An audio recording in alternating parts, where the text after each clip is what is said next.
so I think we're live, and so I am Martin Paris, and I'm an acupuncturist. I am one of the owners of Oaktree, and we're going to be talking all sorts of different interesting things about how to get your eyes to be healthier.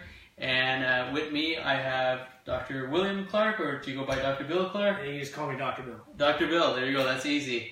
And to give you a quick introduction, I got into, a few years ago, I researched and started hearing more and more about how there was a specialty that was unfolding, that more and more acupuncturists were offering treatments for eye conditions.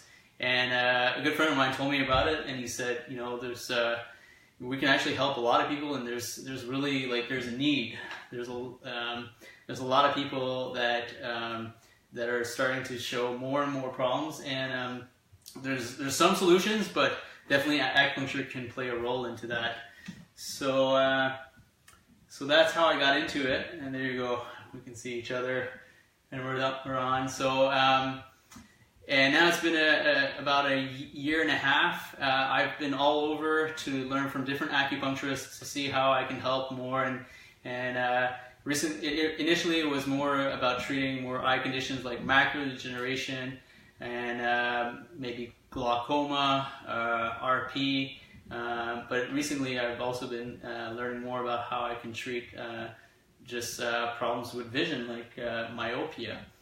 So the journey keeps on going, and tonight we're going to offer you some really interesting information, things that you may have never considered about your eyes. And I think there's so much, there's a lot related to general health that's out there. But as myself, like, if you would have asked me, 3-4 years ago, what do you know about the eyes? I would have said zero. They help me see a little better, and no, to be honest, it's just, I think that's the reality. Like, there's not a lot out there. And I remember, like, my wife telling me, like, 3-4 years ago, so when was the last time you went to see an optometrist? And I was like, I think I'm fine. But that's just it. As long as you feel you're seeing well, you're going to take that stance, or most people take that stance. But that's kind of taking a reactive approach instead of a proactive approach. And I think we're learning more, we're learning from our parents, and the more we learn, the more we recognize we have to be proactive with our overall health, with our eye health. And it's not just about being able to see, it's about having good ocular health, because the one plays off the other. If you don't have good ocular health, or overall health, that then carries over to your ocular health. So it won't matter whether you can see. So when you say ocular health, what do you mean by that? Just so people... Well, we take a look at the front and the back of the eye. We look at your tears, we look at your lid health, we look at the health of your retina, checking your intraocular pressures for glaucoma, as you mentioned, the retina with respect to normal changes we expect to see over the course of a person's life versus degenerative changes such as macular degenerative disease, or inherited conditions such as retinitis pigmentosa, RP, which you mentioned. And those are things that we're going to pick up on those a lot sooner than the patient's going to have any visual symptoms. And so then it's our job to, identify them and also educate the patient and get them proactive to preserve their vision. Hopefully they're coming to see us and they still have excellent vision. They're not coming in dire straits. So if they have good vision, that gives us that window of opportunity to give them and to preserve their vision, hopefully for the rest of their life. And that's exactly, like, if I can go in a time machine and know where I was going to be in 10, 15 years, and know how my eyes were, like, I wish we don't have that option yet. That's not available, but we can get a lot of information now so that we can be better prepared for in the future. So we have tons of questions, and I'm going to be kind of referring back and forth a little bit to my computer. If you have any things you want to ask us, if you have, if you just want to tell us where you're from, if you want to engage. What I like about Facebook Live is that it's meant to be interactive. So we how I designed this is very, like, we're going to ask you questions, and we're going to comment on some of these questions. but it's meant for it to participate. So I'll be kind of going back and forth from this camera to this computer, and so feel free if you want to comment a little bit, tell us where you're from. If you have a specific question, go ahead and write it down, and we'll do our best to try to answer them. I think I should be able to see them, but I don't really see them. I'll look at that a little bit later then. You gotta get your eyes checked. Yeah, maybe. No, I can see. Hey, who's the one with the glasses here? maybe I have special glasses, or maybe I have that. No. Yeah, there you go. Don't get me started on the whole contact lens. Yeah, that's another kettle of fish. So the first thing that, and I'm sorry if I can't see my questions at this point, but so the first thing that we want to talk about is we have a list of questions that we're going to go through. And they're really meant to kind of get you thinking more about your lifestyle and about how some of the things you do day to day that you might ignore. And you know, our body's constantly giving us signals, and it's constantly trying to communicate. And I think the eyes is something that's very easy to ignore. Well, I think in this day and age, again, computer. Right? Yeah. And I think we get so involved, so immersed in what we're doing, and so as long as they're working, great.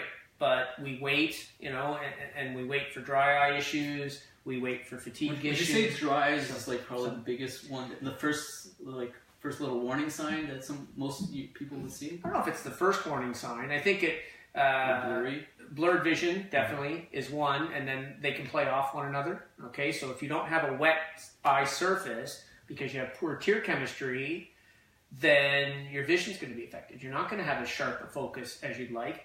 And unfortunately, computers. Okay, what do we do in front of a computer? Studies have shown your blink efficiency. We blink efficiently, properly, 85% of the time. You put somebody in front of a computer, whether it's a laptop, whether it's a tablet or a phone, their blink efficiency drops down to 15%. They become partial blinkers, or they just stare.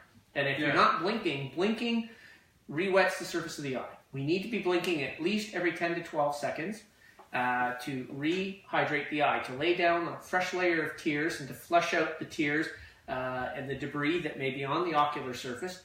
And that's important for the eye health, and it's also important to give you good optics. And as I said, in front of a computer, we stare. And so if we're staring in front of a computer and we're in front of that computer for 8, 10, 12 hours a day, then I guarantee you we're going to have dry eye issues.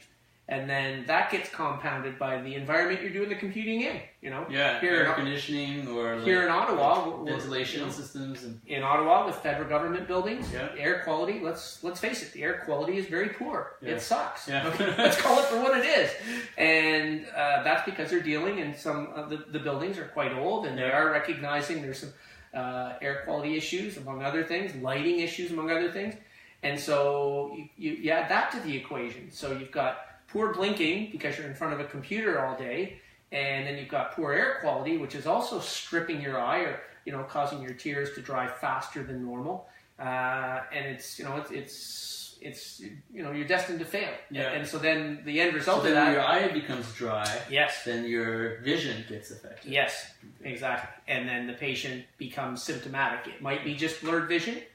It might be blurred vision, and then also coming in with eyes that look very aggravated, irritated, red, sore, and heavy, gritty. Yes. And this time of year, especially, we're just coming out of winter into spring, allergies, and also colds, right? It's coughs and colds again. And so if your hands aren't clean and your eyes are aggravated and you're not even aware of the fact you're rubbing them, then it's an open port for infection, and it just snowballs from that point forward. So, yeah. Okay, so we kind of touched on, so some of my questions we've touched on a little bit, but one of my first questions I want to ask our audience is, are you on your computer?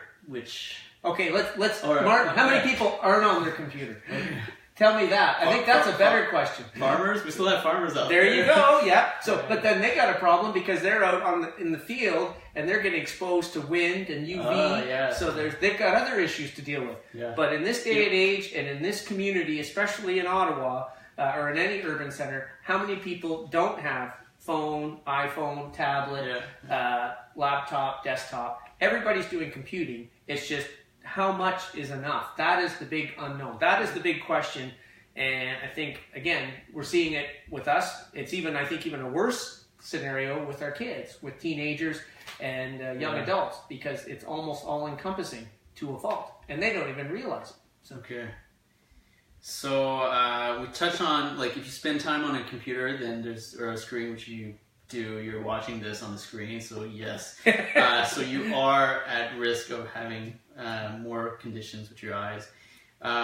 We talked about, are your eyes red or itchy? We talked a bit about that. I have another one about the neck. Yeah. Because people don't realize that our vision is kind of, people think it's here, but it's actually in the back here. Yeah. And it's in our, and like I ask people all the time, do you have any stiffness in your body as an acupuncturist?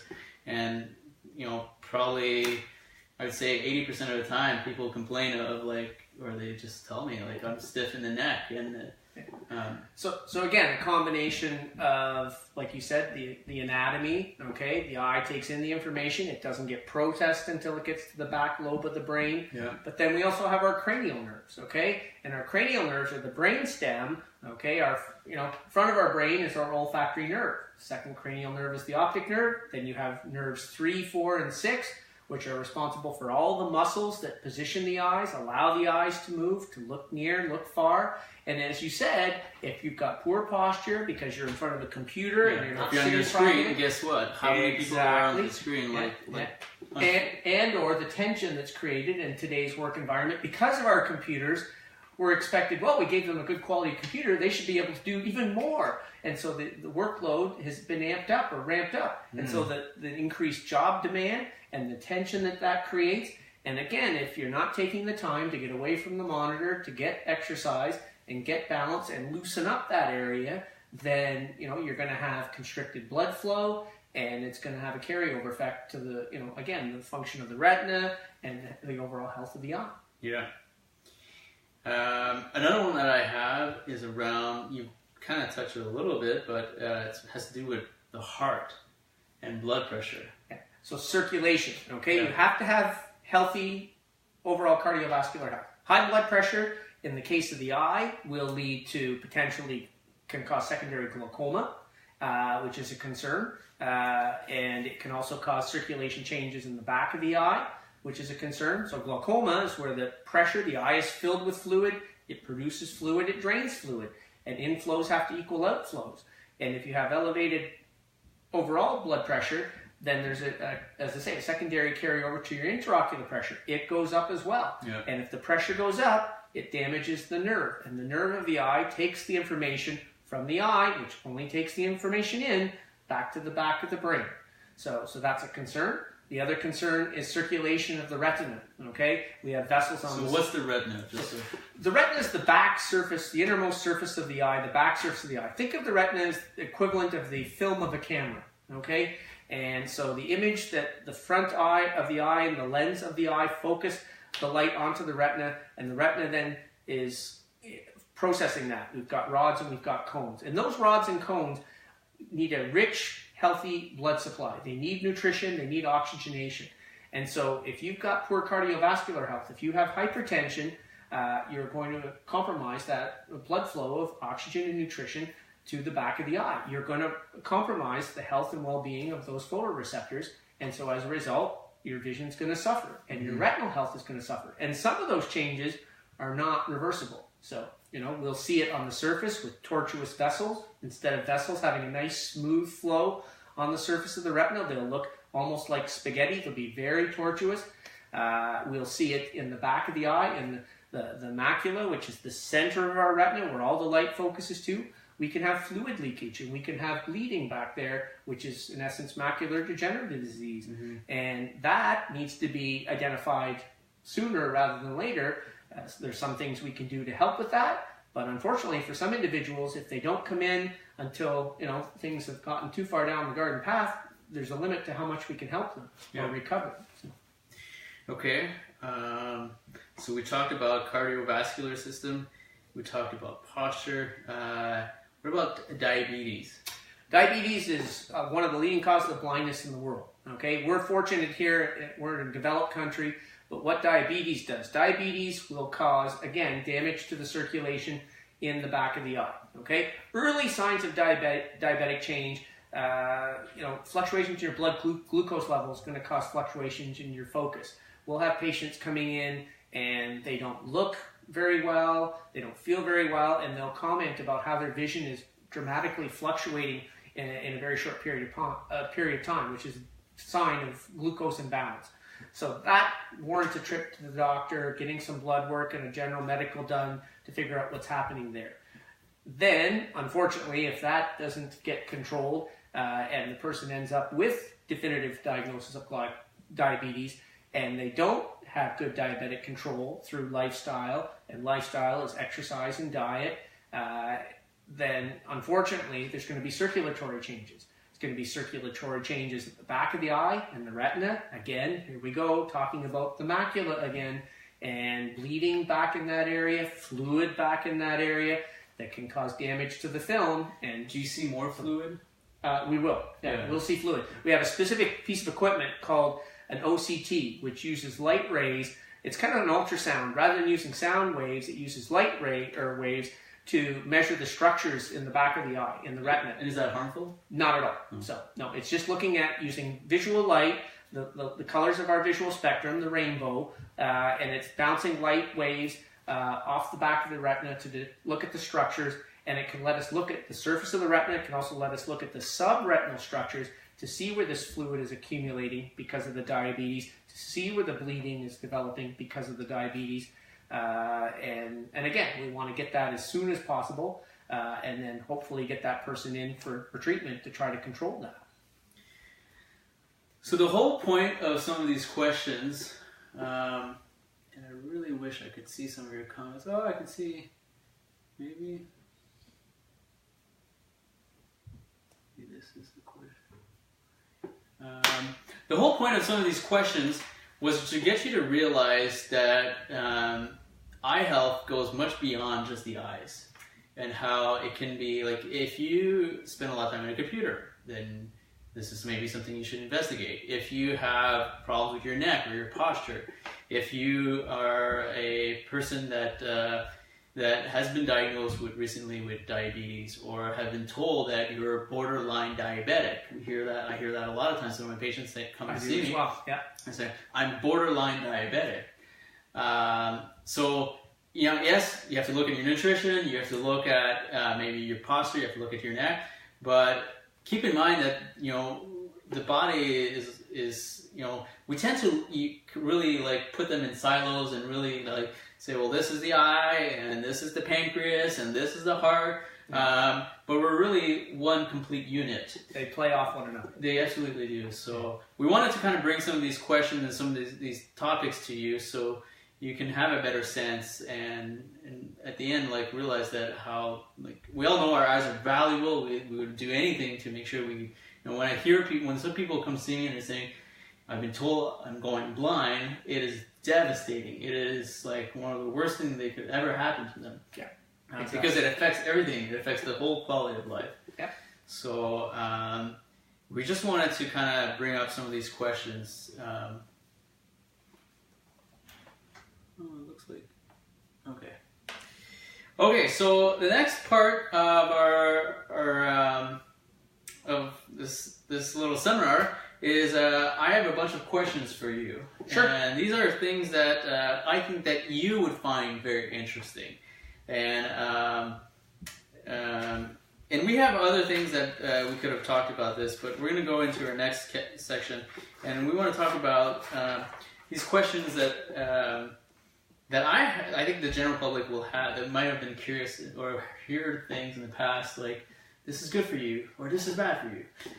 So the first thing I want to talk about is reading. I love to read. I have several books on the go, and I think a lot of people do enjoy a good book. But is reading bad for you? I think you're asking how much is too much. And if I spend I think it's like anything. if you enjoy peanut butter and you don't have an allergic reaction to peanut butter, you wouldn't sit down and eat a whole jar of peanut butter in one setting. And so a book, there's nothing wrong with getting immersed into a book. But when we do things at near, okay, when we read, when we do computer, when we're on our phone or our tablet, if we're doing modeling, detailed activities, and reading is one of those, we are using the muscles of our eye. We are using our eyes. Our blinking is affected. So would you say we blink less when we read? Definitely. Yeah. So, okay, and even more so in front of a computer. Yeah. We tend to become poor blinkers, okay? Again, if you're out and about, just enjoying your day, exercising, going for a walk, you'll blink about efficiently 85% of the time. That's proper blinking, completely closing the eyes to re-wet the surface, lay down layer of tear. If you're in front of a computer screen or if you're reading, that probably drops down to about 15%. And so your eyes are then drying out, they're getting stripped of moisture, and as we said earlier, or mentioned earlier, if your eyes are dry, it's going to affect your optics. You're not going to see as well. And the other concern is the eyes will literally almost rub themselves raw, okay? And so if they rub themselves raw, then you're going to have lid inflammation, you're going to open yourself up for infection, and so it's, again, it comes back to, reading, taking breaks. So if you had to give a number, like how many minutes? I was always, again, a good 50 minutes. If you've been reading for 50 minutes. 15 or 50? I would say 50. Okay, a book. Okay, so I would say a book, I'd be more comfortable with 50. I think with computer screens, you need to get up, every half hour or so. And here's what I think there's a difference. Sure. When I'm on a screen, yeah, it tends to be work related, and I tend to be tense. I tend to be like more concentrated. Yeah. When I'm reading a book, especially something more for pleasure. Well, the concern though is that now we can get our videos streamed through the computer. We can get books online. Yeah. So I think I think I differ in your. I understand where you're coming from. Yeah.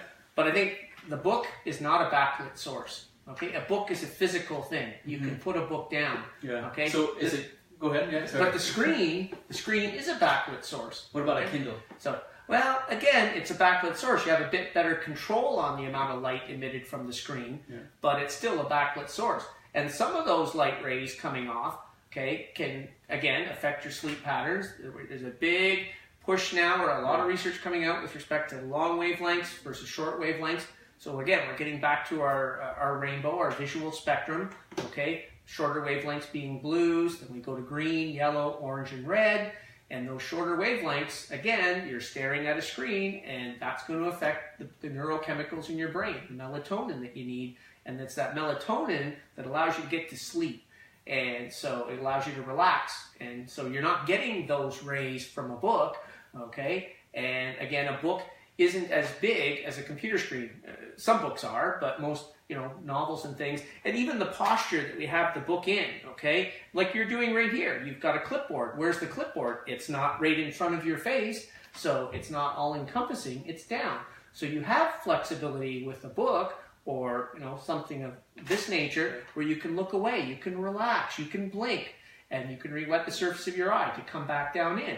The computer screen, on the other hand, it's right in your face. I agree with the fact that most computers are used in work environments in this day and age. I get that, and I get the fact that we're more intense when we're in our work environment, and we want to pay attention to every little detail, as opposed to a book, which is supposed to be more therapeutic, more soothing. It's kind of our free time. But I think the posture of the book, the fact it's not backlit, those are also factors I think are just as key. Mm-hmm. Okay, let's talk about the sun. The sun, okay. Well, we need the sun. We need the sun to help to metabolize vitamin D, which is in our skin. Okay, and so we need that, and vitamin D helps with our overall metabolism. But it's like the jar of peanut butter again. Too much is too much. And do you think? Is there some benefit of getting a bit of sun every day? Oh, for sure. Again, not so much in the eye. I'd say some people in general. Will go and look at the sun. Big no-no. Big no-no. Yeah, no. Okay. The corona from the sun is the most harmful radiation. It's the strongest radiation, and if you're staring at the sun, you are going to lead yourself to getting... What if you close your eyes?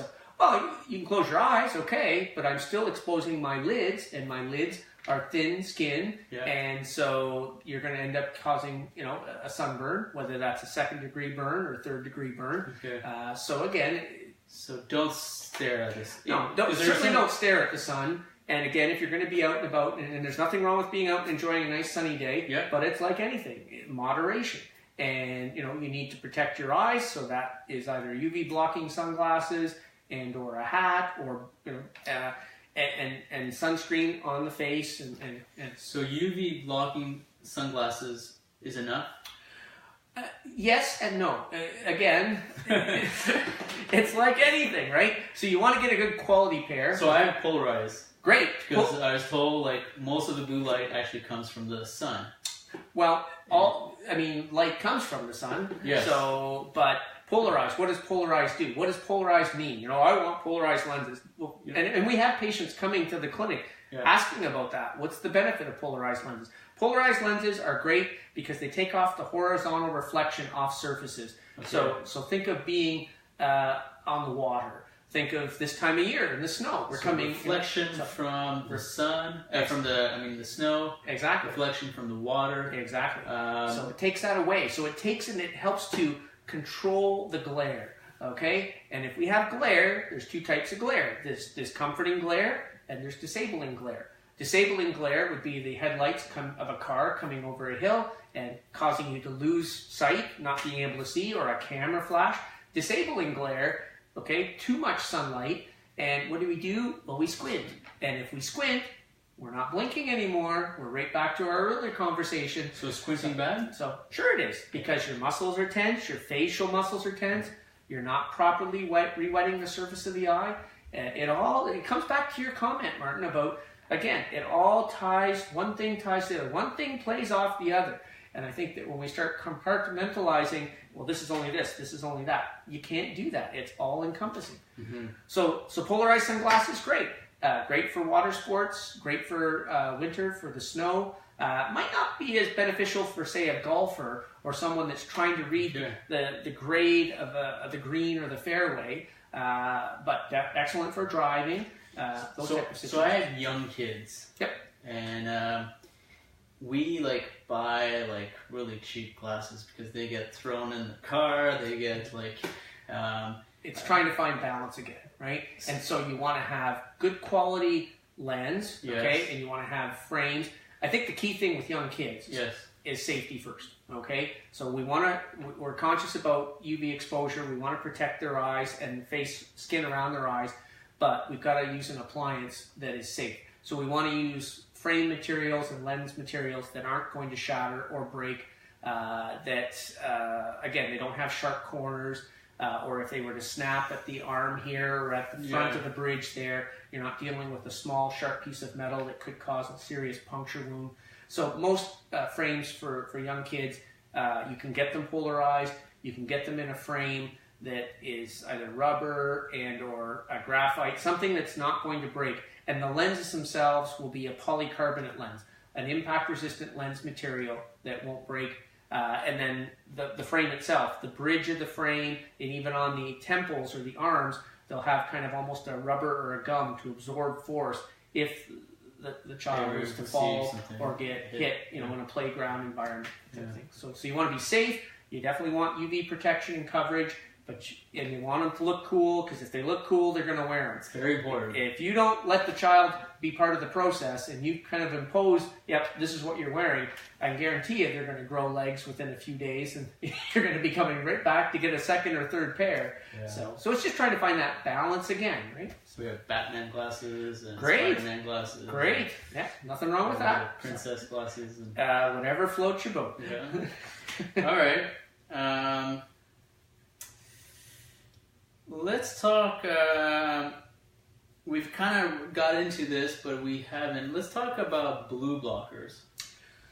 Something becoming more and more popular, and filters, like screen filters and blue blockers. Yeah. I have a pair of glasses that I wear just at night, so it doesn't affect my melatonin. I actually feel better wearing them. Well, again, so the shorter wavelengths, the shorter visual wavelengths, whether those are wavelengths from the sun itself, okay, or whether it's from screens, artificial light. We have natural light, outdoors versus indoor, and in the blue, the shorter wavelengths deplete our melatonin. So, and if we don't have enough melatonin, then we can't get to our deep level of sleep, our REM sleep. And when do we neurologically and physically heal? When we are completely relaxed. So, if, again, the benefit of wearing filters or having filters on your screen, certain computer, Apples have in their settings, you can go to night shift and turn that on. PCs, you can download a program called Flux and set that up for your schedule so that, again, you coordinate it with the day. Our days are going to start getting longer. We're going to have a time shift here this weekend. And so you can, you want to make sure it's in sync with that so that, again, you're not affecting the circadian rhythm. And so when it's time to sleep, you're sleeping. You're not hitting the pillow. And, physically you're in bed, but neurologically you're like a hamster on a wheel. Do you wear blue blockers? So, I do. Yeah. So I always make sure. And we're active as a family. We ski. Yeah. We have a cottage in the summer, so I'm out on the water. Okay. So I want polarized. I want good, proper filters on my lenses so that my eyes are relaxed, so I can enjoy the activity to its fullest. Know I have peace of mind with UV protection. And know that at the end of the day, when I've had a great day outside, I can get a good night's sleep. So I can go at it again tomorrow. Yeah, for sure. Okay. Let's talk about cats. Cats. Okay. People that know me. I'm a dog guy. Oh, hey man, good. I'm a dog guy too. All right. So cats. Yeah. So there's a number of concerns with cats. Cats are great. Cats are independent. Not my choice of a pet, but different strokes for different folks. So cats. The concern with cats is cat dander, okay? Which, again, you can touch the cat. Or you don't even have to touch the cat. You could touch a chair that the cat was sitting in and then touch your eyes and end up with an allergic response. The greater concern with cats is getting through their fecal material. And there's parasites, okay? Toxoplasmosis, which is in the fecal matter of cats and most animals. And if you were to change the litter box of a cat or outside, okay, if you're a gardener, you should be wearing gloves, especially vegetable gardening, floral gardening, so that if you did have little nicks or cuts in your skin, that you don't have a port of entry for that parasite to get in. It will get into your bloodstream. It forms little oocysts in your muscles, and then when you what does that look like? So, basically, it's like a worm, okay, and it's in a cystic form, so that when you become immune compromised, you get run down, then that will then get into your bloodstream. It has an affinity for the back of your eye, and just like a caterpillar eating a leaf, it will eat the retina. And Really, yeah? Exactly, and it's a serious concern. My mom, she used to work, and the company she worked for, there was a gentleman that he and his wife, they loved gardening, and he ended up getting this, and they had to have his one eye removed because when you do the OCT, can you see the parasite? Definitively. Really? Yeah, you can see. Well, you can see the damage that it's done. Wow. So cats, don't get me wrong, I like cats. They're very beautiful animals. They're independent. It's not for me. I'd much prefer a codependent animal such as a dog. But with a cat, whether you own your own cat or whether the neighbors have cats, you have to be careful, especially, again, outside. If you're a gardener, whether it be vegetable or floral gardening, and if you have young kids, our kids, we had a sandbox in the backyard when they were young, and we always made sure we had a cover on the sandbox because we knew we had neighborhood cats. And where are the cats going to do their business? In your sandbox. Whereas if you put a cover on it, you reduce the risk. So when the kids are finished playing, the cover goes on, and then when they want to come back again, we can take the cover off, minimize the risk. So, for sure. Simple. Let's talk about laser. So laser, like I'm going to have laser surgery, or lasers and what they can do to the eye. Yeah, let's talk about, because somebody just wrote us a question between wearing glasses or getting laser. So laser refractive surgery. Yeah. Right now, LASIK. Well, there's two main types of refractive surgery. Okay, there is PRK, photorefractive keratectomy, and then there's LASIK. LASIK, what they're doing there is they are basically doing the same laser procedure, but they're doing it internally within the cornea. They're creating a flap using a specialized scalpel called a microkeratome, removing the outer surface of the cornea, doing the ablination or resurfacing the surface of the cornea to put that flap back on, and as a result, you're then changing the curvature of the front surface of the eye, which is a lens, and changing the optics. So refractive surgery, definitely someone who is myopic or nearsighted is the layman's term. Someone who has a moderate amount of astigmatism is a candidate. Person who's hyperopic or farsighted, that individual is not really a candidate for laser refractive surgery. Laser refractive surgery, definitely something you wouldn't consider until you've finished or you've reached physical maturity. So I don't recommend my patients have it done until at least their mid-20s, 20, 23, 24, 25 years of age. And do you think it's a good idea? I think it's a personal choice. Yeah. I mean, myself, I'm now in my early 50s. For me to have a refractive procedure, I could neutralize my distance correction. I'm myopic, okay? Unfortunately, I'm also presbyopic, okay? As we get into our 4th and 5th decade of our life, our near focusing ability, we lose that. And that's not to do with the front surface of the eye, which is, as I said, is a lens. It's to do with the internal lens of our eye. So a laser refractive surgery or procedure is not going to correct for that. And so you need to go into that procedure if you choose to have it done in your 40s or 50s or late 30s with realistic expectation that you could, if things go well, you could end up not needing a correction for distance, eliminating your need for contacts or spectacles, but you're still destined to having a prescription for reading as the age-related changes kick in. And again, we talked about everything playing off one another. In this day and age, with all the computer work that we're doing, we're more sensitive to those changes. It doesn't mean the changes are happening sooner. It's just, again, the farmer isn't as sensitive to those changes as the person that's plunked themselves down for 8 to 10 hours in front of a computer. Mm-hmm. Which brings us back to our other point about dryness. We can't get away from that. If you have refractive surgery, you're changing the surface of your cornea, the front surface of your eye. And one of the side effects of having refractive surgery is dry eye. So dry eye, secondary to the refractive procedure you chose to have, in addition to dry eye that can be caused by computing or excess computing or poor computer habits. And again, here we go with the dry eye. Again, one's playing off the other, back to the other. All right. Here's one that I like.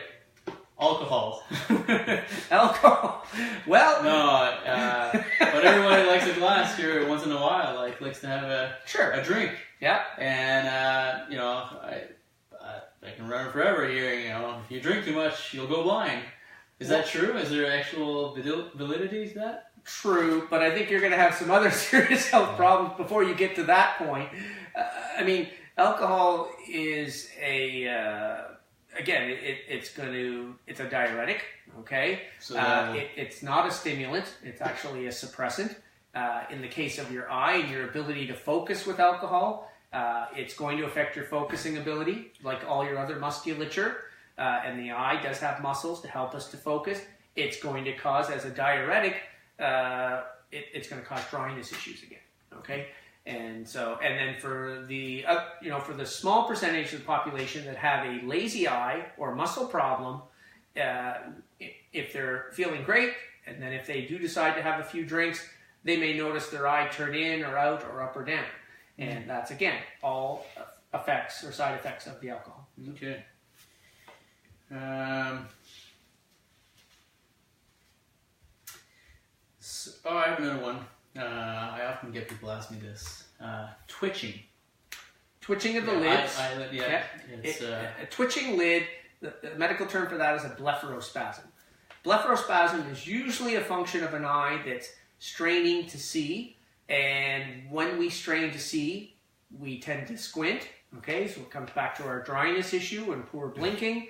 You've got muscles of the eye. You've got your upper lid muscle, which is the levator muscle, and then you've got a muscle surrounding the outer lid called the orbicularis muscle. So imagine you're squinting for a prolonged period because you're not clearly seeing, because maybe you need a correction, maybe you have a dry eye issue, Maybe what you're looking at is too small and you could, with your computer, adjust resolution. Or there's glare. Again, here we come back to our lighting issue. But that blepharospasm or that tic is a sign of eye strain and fatigue. And again, usually that's patients will come in mentioning that, my eye is twitching or ticking. When is that happening? Well, halfway through the morning while I'm doing my reading or computing. And so again, usually what we'll find is that the person does have a need for a correction.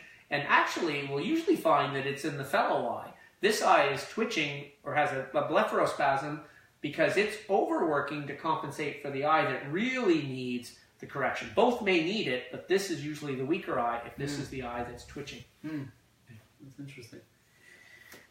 Okay. What about carrots?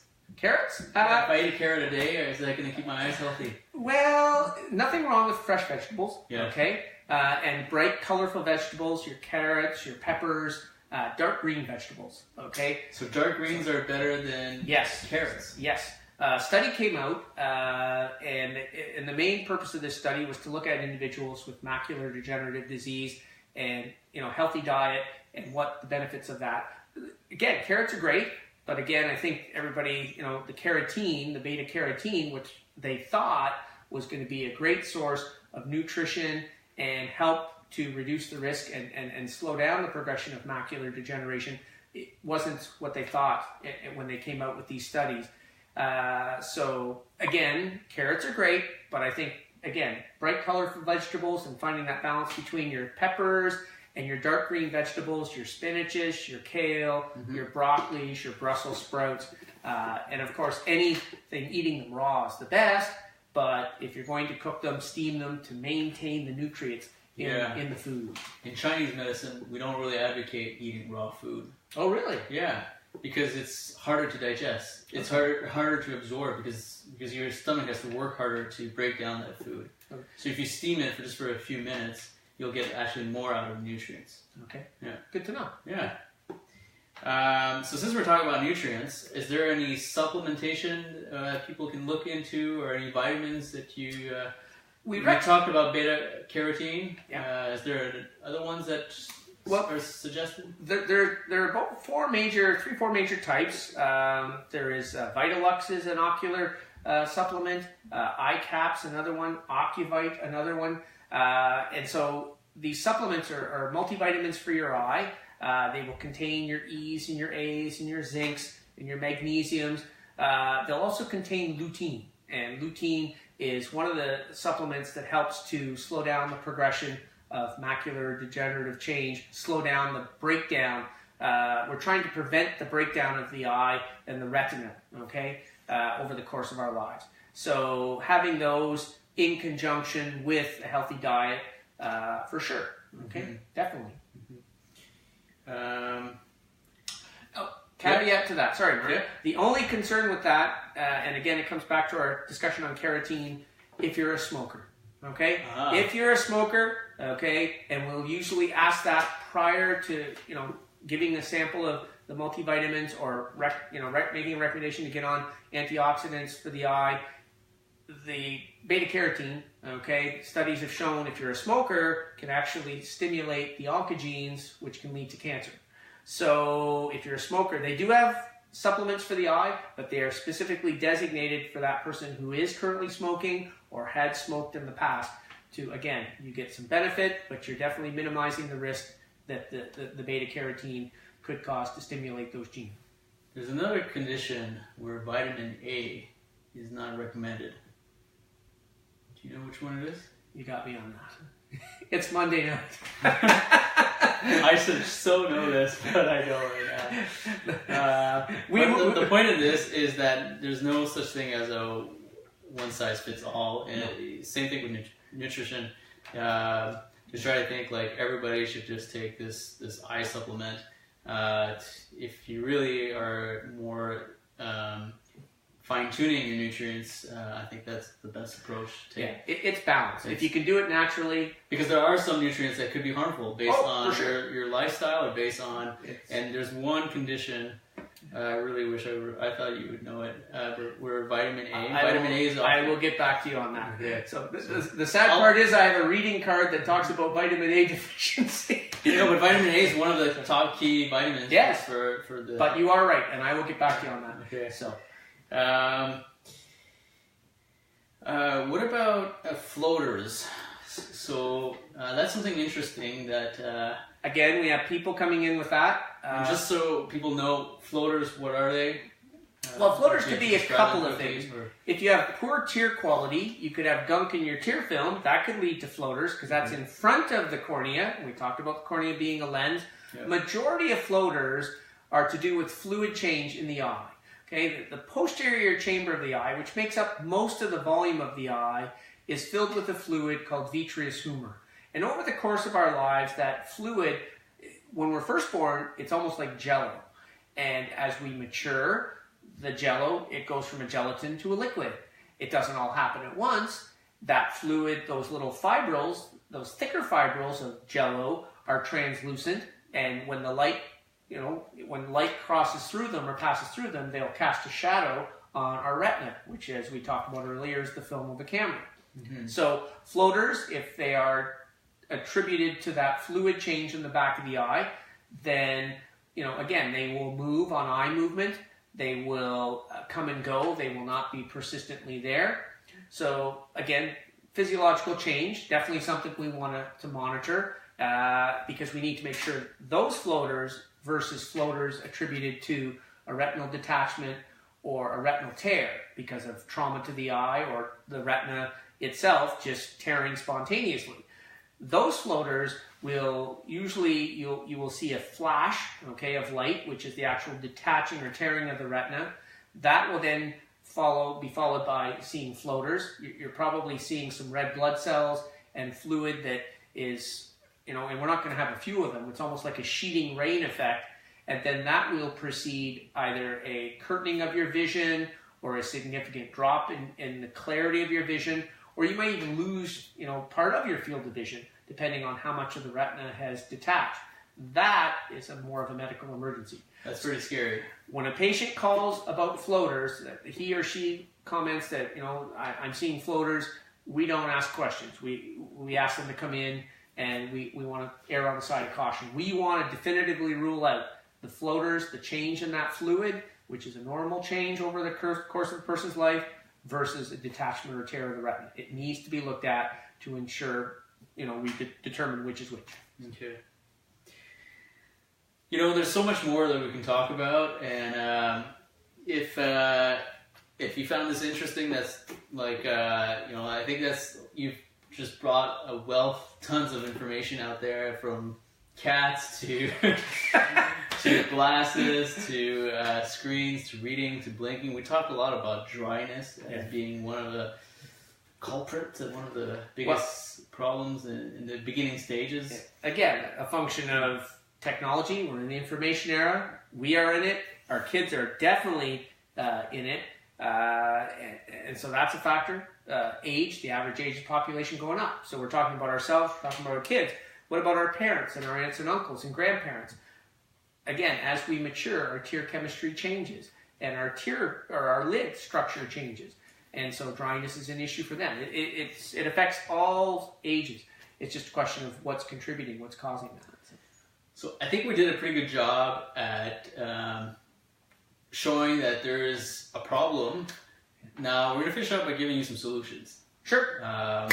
Because and there's obviously things that you can't do. There's things that you have to go see a specialist, go see like Dr. Bill, and really you can see myself as an acupuncturist.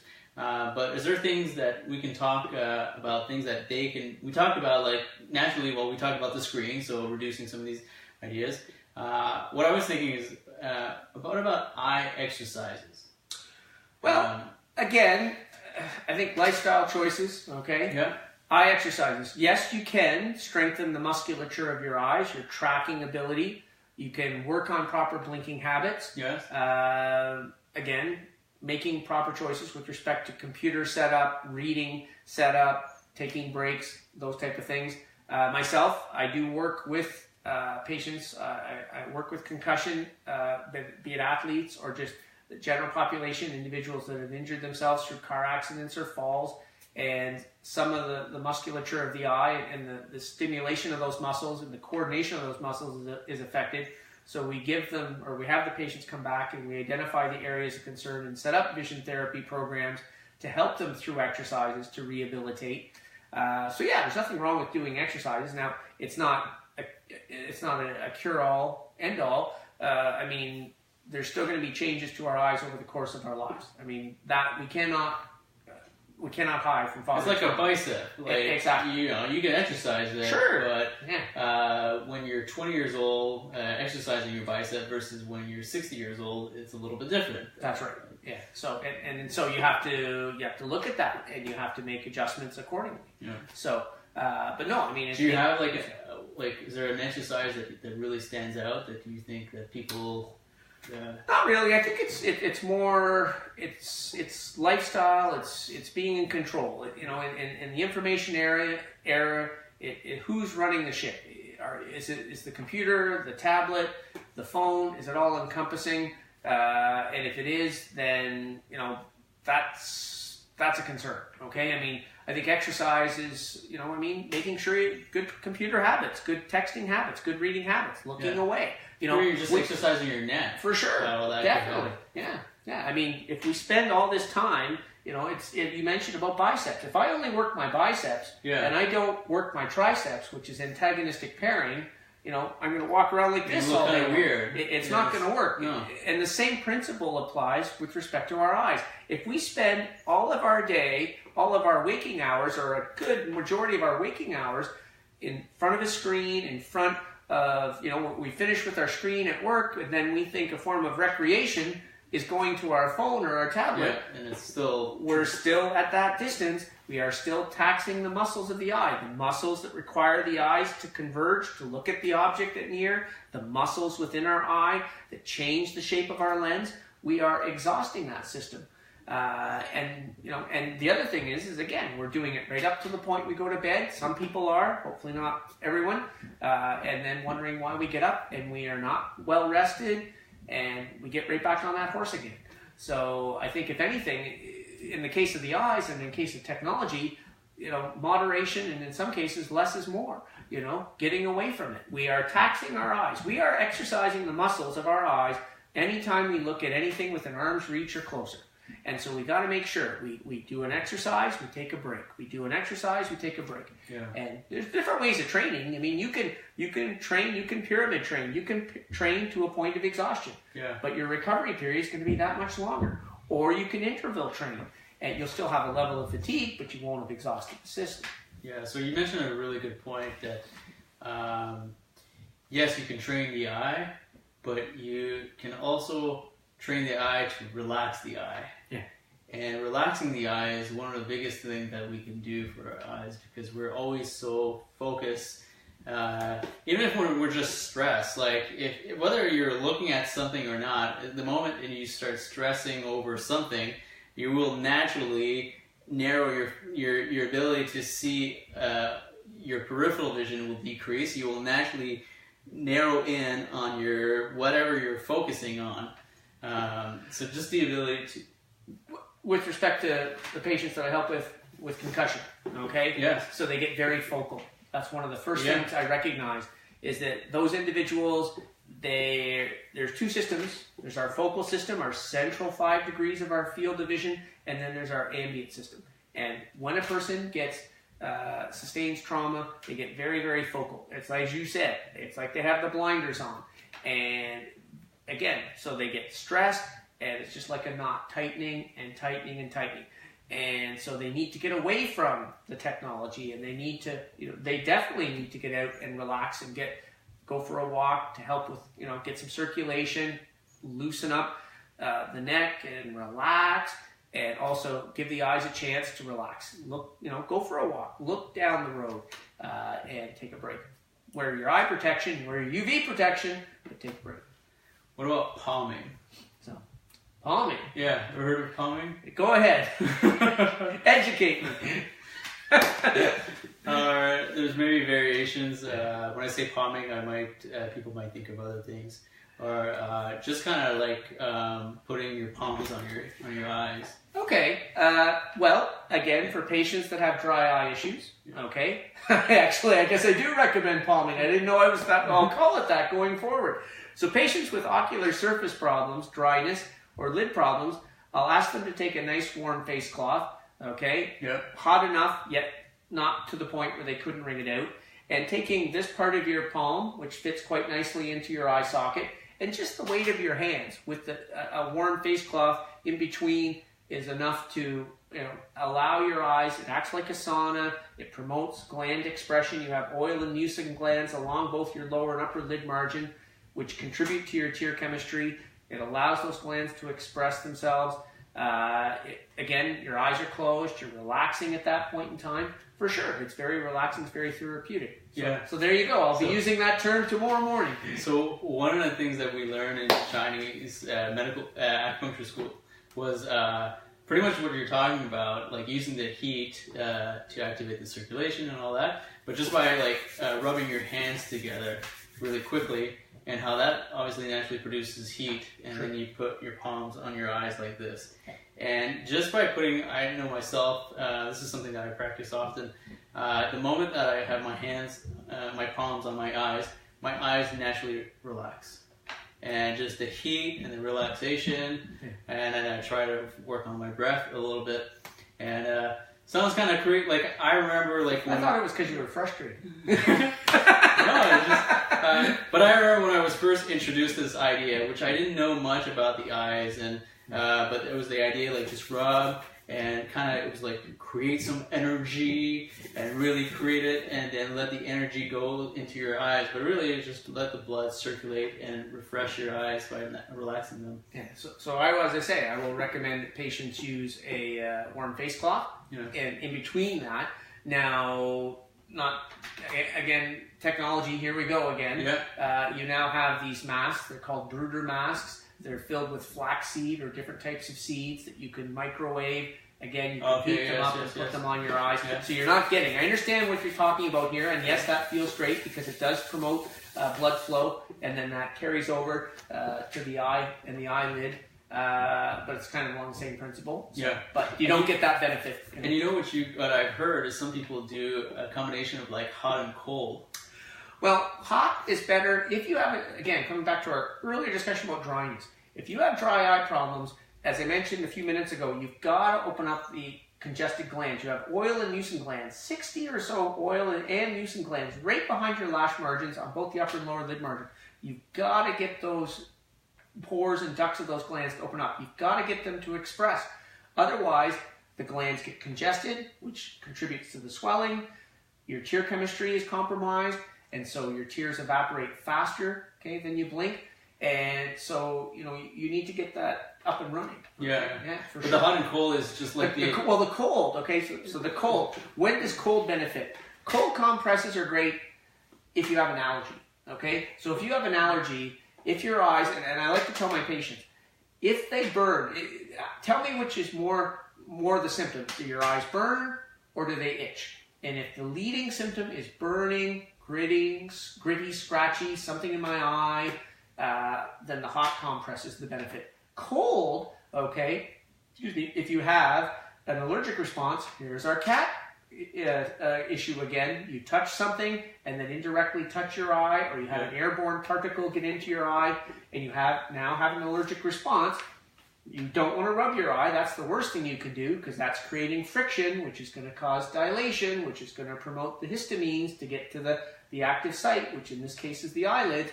You want to flush the eye with some fresh water, and then you want to use a nice cool compress to, again, curb the allergic response and try to do that on its own rather than having to reach for either ocular or oral antihistamine. So cold does play a benefit, for sure. Yeah, I was thinking more like the spa approach, like the spa. The hot, not the hot cold. The hot cold, putting a bit of hot cold and then applying some heat and then some cold and some heat. Just how so similar to like a swollen knee, or again using the Rice principle, ice it down for 10 minutes and then again warm it up to get range of mobility back again? Well, it's just like how like I take cold showers and then I take a hot shower, and then just changing it up.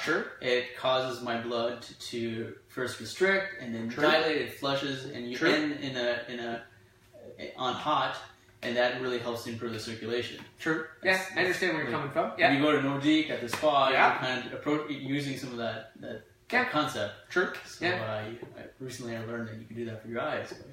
As I say, myself, with respect to hot and cold, I've learned something tonight. I'll discuss that with my patients, but for me, it's the dryness issue is the heat, and the allergic response is more the cold. So, but I'd be interested. I can get some of my patients to try that. So, for sure. Give it a go. We're coming to an end. Any last minute words you want to share? Like, there's so much more. Obviously, this is like... Well, we're just touching the surface here. Iceberg, tip we've really gotten into. There's so much that... But is there any final conclusions that you want to share? Or? I think, again, with respect to computers, with respect to UV, I think it's lifestyle. I think the big comment, and you and I are probably on the same page, talking with our patients, it's lifestyle. Making choices now, which will benefit later in life, making choices now to enjoy life, to live life to its fullest, and being proactive, okay? So that, again, we're not waiting for the problem or letting the problem get to a point where maybe we can't do something about that. So as we're talking about being proactive, can we talk quickly about this? Sure. What is this? It's called an Amsler grid. Okay, what do you do with this? Do you play Sudoku with it or something like that? I guess if you... Crosswords? So well, no, not exactly. What it is, so, if you can see it properly. So if you can't see this properly, or if you look at this and you see distortion... Well, we're looking for a couple of things. First and foremost, the person that's going to use this, it's done one eye independent of the other. You don't do it with both eyes. You use one eye. You occlude the other eye, as Martin's doing. He would occlude one eye. Or if I don't have this fancy little tool. You have this fancy tool as well. Okay, just don't sneak between your fingers. Okay. So you do one eye at a time, okay? And you look at the center spot. You ask yourself, do you see the entire grid? Yes or no? And if you see the entire grid, which is hopefully the answer, are there any areas of that grid distorted or any areas of that grid that are missing? This comes back to our earlier discussion about the integrity and the health of the retina, okay? Specifically the central retina, okay? So we measure acuity. Acuity, I have 20/20 vision, I have 20/40 vision. It's just a measure, it's a standard way of measuring how well you see. But sight, in essence, is what this is about, because this is more qualitative. You can't put a number to this. And this is actually more sensitive. It's going to tell us if a person has problems with diabetes, problems with hypertension, problems with macular degeneration, which we talked about earlier. They will potentially see either an area of distortion. Medically, we call that metamorphopsia. It's bubbling up. It's kind of curtaining up. Okay, so or an area, or a scotoma. A scotoma is the medical term for a blind area, an area that's completely lost.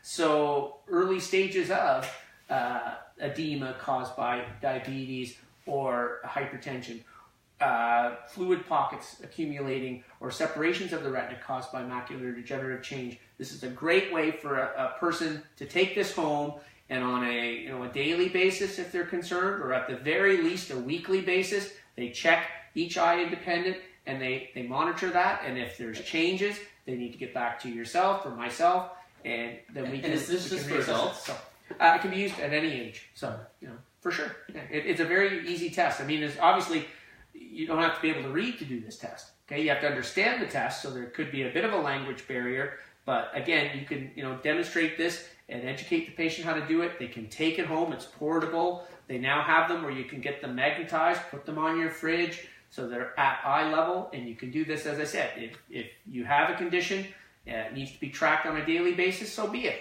If you want to be proactive, check it once a week. And it'll enable you to have peace of mind and also to be sensitive to changes that you can then act on and either myself or yourself, and they can be assessed and treated for that. Mm-hmm. If you want one of these, come and see us. Definitely. I'd be happy to give you one of these, it's one of those things that it's very simple, but it's something you should look into. So if you want one, or if you have friends that might want one, let us know, and we want to pass these out. Anybody that's diabetic, anybody that has hypertension, anybody who has been diagnosed with early stages of macular degenerative disease, you need one of those. And if you don't have one of those, please come see Martin or myself. You need to get that, and that's something you can do for yourself at home and be aware of what's happening with your vision and be more sensitive to the change. Gives you the best possible outcome if there's change, because we caught it that much sooner instead of waiting until after the fact. But again, the key is you have to do each eye independent of the other. Okay? So either the kitchen spoon, your hand, okay, or if you have a paddle, so be it. But if you check each eye independent of the other, then that is the direction to go with that test. All right. So I hope you found this helpful. I would love if this was great for you, share it, pass it out. This is for everyone that's out there and beyond Ottawa, really. So please share this with your friends. If you liked it, if you want to get in touch with us, if they want to get in touch with you, how can they reach you? So I'm at the Merivale Vision Care Center, and we're on Merivale Road at the Emerald Plaza. You can get a hold of us by phone, 226-8446. You can email me at williamc@merivale.net. And so those are ways of getting a hold of us. And if you can't get a hold of Martin, I will definitely relay any questions to him as well. We work together as a team. And I think that's the other thing that we haven't really talked about is that healthcare providers of different disciplines, we have to get over this that focal perspective, and we have to work together as a team, okay? Because that's going to give you, the patient, the best possible outcome. We'll work to our strengths, and if we work to our strengths and we all help each other, we pull on that rope in the same direction, then you're going to get the best outcome. And I think that's the direction we have to go going forward. Absolutely. And that'll give you the best result. So I'm going to put down in the description Dr. Bill's contact information. Thank you. If you want to get in touch with me, you're on my Facebook page right now. We're Oaktree Health. You can go to oaktreehealth.ca and schedule a time to meet with us if you want to just talk. I'm always open, obviously, to talk more about this. So, yeah. I was going to say they can bring in their cat with them. No, definitely don't bring your cat. I don't want these particles flying everywhere and getting these parasites. No, I've always been more of a dog lover. I'm with you. I grew up with dogs. I'm with you. So, thanks for attending. Thanks for participating. I'm sorry if I wasn't able to comment or to see a lot of your messages. Facebook Live is something that I'm still fairly new to it, but hopefully you got a lot out of this, and there's a lot more to come. Actually, one of the things I think that would be really interesting to talk more in the future is one of your specialty. One of the things that you really are into is helping people through, as they have had a concussion or a brain injury, help them with that. Yeah, I've been in practice since '92. When I got into practice, I was involved in athletics, and so when I moved here to Ottawa, I had the opportunity to work with the Senators and the Rough Riders and the Lynx, with some Olympic athletes, Special Olympians, and that was taking athletes that had very healthy visual systems and making them better, more sport specific. And so what we're seeing over the last little while is we're dealing with athletes and general population, patients through automobile accidents. So just in case we miss that, you can actually become better at your sports by improving your eyes? Yes, you can. Another topic to discuss.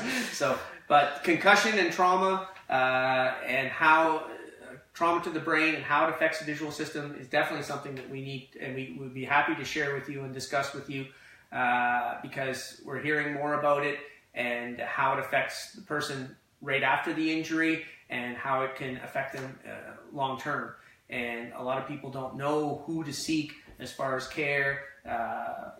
Martin is important. You need to have things looked at as far as circulation. The eyes are affected, chiropractic care, physiotherapy, the neck, and the musculature. All of those things are areas that can be addressed. So I think it's something that we, again, it's a good topic we can open up and talk about. And I've been doing this, as I say, since '92, and I've seen my practice transition from, again, still helping athletes become better at what they do, but also helping those individuals that have unfortunately sustained trauma either on the field of play or on the ice, individuals in the car, individuals at home.